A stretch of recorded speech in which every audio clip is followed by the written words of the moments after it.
दोस्तों हम molecular basis of inheritance में और उसमें हम ये चीज पता कर रहे हैं कि वाकई में जेनेटिक मटेरियल डीएनए है क्या। दोस्तों 1944 में एवरी मैक्लियोड और एमसी कार्टी ने ये व्हाट यू से एक डिस्कवर किया कि जेनेटिक मटेरियल जो है वो डीएनए है। उनके लिए उसके लिए उन्होंने जो है वो वही एक्सपेरिमेंट रिपीट किया जो ग्रिफिथ ने करा था, सिर्फ उन्होंने अलग तरीके से किया। ग्रिफिथ ने डेड S3 को मिक्स किया था R2 के अंदर, जिंदा R2 जो बीमारी नहीं करता, तो इन्होंने S3 को जैसे का वैसा मिक्स करने के अलावा they just remove the DNA of S3 and mix. तो दोस्तों उन्होंने पता करवाया था कि जेनेटिक मटेरियल डीएनए है 1944, लेकिन कंफर्मेशन बाकी था। दोस्तों ये कंफर्मेशन 1952 में हर्शे और चेज ये दो साइंटिस्ट ने किया। हर्शे और चेज ने confirmation of genetic material DNA as a genetic material जो है उसका कंफर्मेशन किया बाय टेकिंग द बैक्टीरियोफेजेस। किसको लेकर के? बैक्टीरियोफेज। ये बैक्टीरियोफेज क्या होता है? ये वायरस होता है जो बैक्टीरिया को इन्फेक्शन करता है। The virus that infects the bacteria is called as the phage virus और बैक्टीरियोफेज। उन्होंने एक बैक्टीरियोफेज लिया और एक बैक्टीरिया लिया, इट इज इकोली। और बैक्टीरियोफेज में दो बैक्टीरियोफेज लिए उन्होंने। एक बैक्टीरियोफेज का जो प्रोटीन कोट है, कैप्सिड है, उसके अंदर सल्फर होता है, वो सल्फर लिया radioactive sulphur S35 that from the coat. मतलब इसके पूरे शरीर से रेडियोएक्टिविटी निकलती है लेकिन अंदर से नहीं, not from inside. This is the DNA. DNA में कोई रेडियोएक्टिविटी नहीं, लेकिन जो कोट है उसका वो रेडियोएक्टिव कोट है। दिस कोट, ये टेंटेकल सब लेग्स उसके, दिस इज रेडियोएक्टिव S35। तो दूसरे जो वायरस है उसका डीएनए रेडियोएक्टिव लिया। बात समझो, हमको क्या प्रूव करना है कि जेनेटिक मटेरियल डीएनए ही है। कैसे प्रूव करेंगे? दोस्तों जो मटेरियल बैक्टीरिया के अंदर घुसेगा, जब ये वायरस बैक्टीरिया में इंफेक्शन करता तो पूरा वायरस नहीं जाता, तो उसका एक सिर्फ जेनेटिक मटेरियल अंदर जाता और वो जेनेटिक मटेरियल अपनी कॉपीज बनवाता। तो वायरस का जो मटेरियल अंदर जाएगा वो जेनेटिक मटेरियल होगा, जो अंदर जाएगा वो जेनेटिक मटेरियल होगा, और जो बाहर रहेगा वो जेनेटिक मटेरियल नहीं होगा। बात क्लियर करो। बैक्टीरियोफेज का मतलब क्या है? वायरस, ऐसा वायरस जो बैक्टीरिया को इंफेक्शन करता, ऐसा वायरस जो बैक्टीरिया के अंदर घुसता, that is called as the phage virus और बैक्टीरियोफेज। तो बैक्टीरियोफेज का इस्तेमाल करके जो है ना वो चेज और हर्शे और चेज जो है वो प्रूव कर रहे कि जेनेटिक मटेरियल डीएनए। कैसे प्रूव करेंगे? उन्होंने सिर्फ ये देखा कि वायरस जब एखादे बैक्टीरिया को इन्फेक्शन करता तो अंदर क्या छोड़ता, क्या चीज वो अंदर छोड़ता, जो चीज अंदर जाएगी वही जेनेटिक मटेरियल होगा। बात पक्की? ओके। वायरस अंदर नहीं जाता, उसका जेनेटिक मटेरियल जाता, जो अंदर जाएगा वो जेनेटिक मटेरियल होगा। ठीक है, क्योंकि वो खुद की कॉपीज बनवाता। तो इस वायरस का बाहरी कोट जो है वो रेडियोएक्टिव है। रेडियोएक्टिव क्या लिया कोट में? देखो प्रोटीन में सल्फर होता है, तो सल्फर लिया S35, the radioactive isotope of sulphur. तो दूसरे वायरस का जो डीएनए है ना, तो डीएनए में आपको पता है दोस्तों प्रोटीन होता है, फास्फोरस होता है। तो इसका फास्फोरस जो है वो रेडियोएक्टिव लिया, इट इज P35। दोनों इन्फेक्शन कर रहे टू द बैक्टीरिया। इसने इन्फेक्शन करा, इसने भी इन्फेक्शन करा।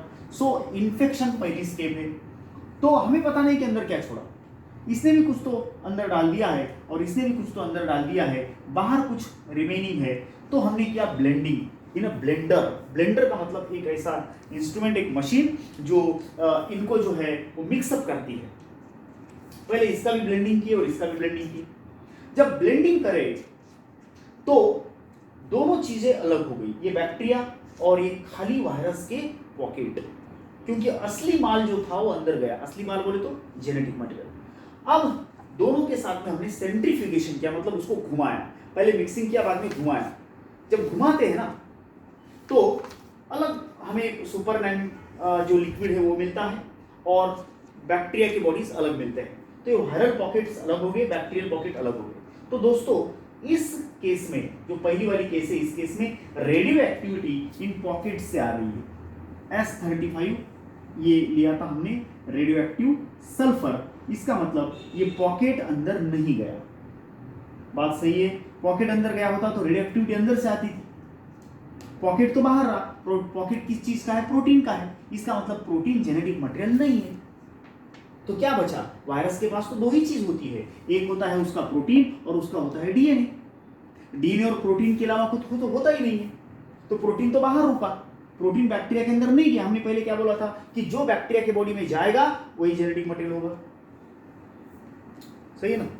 कि जो बैक्टीरिया के बॉडी में हमको मिलेगा, वायरस का जो अंश, जो उसका अंश बैक्टीरियल बॉडी में मिलेगा वही जेनेटिक मटेरियल होगा। तो दोस्तों इसके अंदर ये वायरस पॉकेट तो बाहर ही छूट गया, मतलब अंदर उसने डीएनए छोड़ा। लेकिन इस केस में हमको, पहले केस में हमको क्लियर नहीं हो रहा कि अंदर डीएनए छोड़ा बोल के, क्योंकि पॉकेट बाहर मिला, डेफिनेटली 99.9% ये क्लियर है कि अंदर उसने डीएनए छोड़ा। लेकिन इस केस में ये क्लियर हो जाता है। देखो आप, पहले हमने इन्फेक्शन करवाया, कुछ तो अंदर छोड़ा, कुछ तो बाहर रहा, फिर हमने ब्लेंडिंग करवाई, मिक्सिंग करवाई ब्लेंडर के अंदर, मशीन के अंदर, और उसके बाद उसको घुमाया, इस तरह से घुमाया। जब घुमाया तो on the basis of density gradient के बेसिस पर पॉकेट ऑफ वायरस अलग, पॉकेट ऑफ बैक्टीरिया अलग, वायरल बॉडीज अलग, बैक्टीरियल बॉडी अलग। और जब हमने देखा तो ये सुपरनेंट जो लिक्विड है उससे रेडियो एक्टिविटी नहीं आ रही, क्योंकि प्रोटीन का जो सल्फर है वो हमने रेडियो एक्टिव नहीं लिया, बल्कि डीएनए का जो है ना वो फास्फोरस हमने रेडियो एक्टिव लिया, तो हमें रेडियो एक्टिविटी मिल रही है अंदर से। This is with P32। आपको अच्छी तरह से पता है कि डीएनए में फास्फोरस होता है।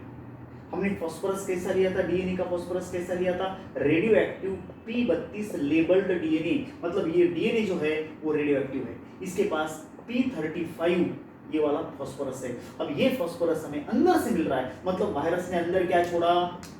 डीएनए। बाहर क्या छूट गया? प्रोटीन। वो तो इस मामले में भी हमको पता चला था, लेकिन हमको डीएनए अंदर गया इसका कंफर्मेशन नहीं था। प्रोटीन बाहर छूटा है कंफर्म था, डीएनए अंदर गया है कंफर्म नहीं था। वो चीज यहां कंफर्म हो रही जो है ना, अंदर से रेडियो एक्टिविटी मिल रही। P35, this is radioactive, you can say phosphorus. Radioactive phosphorus जो है वो अंदर है, इसलिए genetic material is your protein, genetic material is DNA and it must be DNA. Genetic material DNA ही है।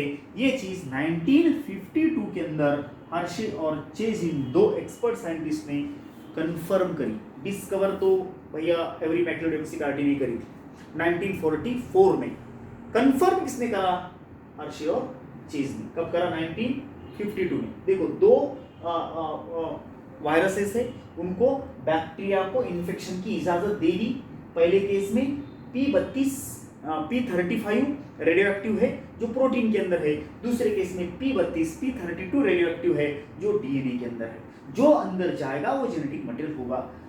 इसके अंदर हमें पता चला रेडियो एक्टिविटी जल्दी से पता चलती है ना, तो बाहर मिल रही, इस पॉकेट के अंदर रेडियो एक्टिविटी मिल रही, वायरस पॉकेट के अंदर, इसका मतलब ये पॉकेट अंदर नहीं गया, तो ये जेनेटिक मटेरियल नहीं है। इस केस में रेडियो एक्टिविटी अंदर से मिल रही, मतलब जो अंदर गया वो डीएनए है, इसलिए DNA is genetic material by Hershey and chase in 1952। Thank you very much.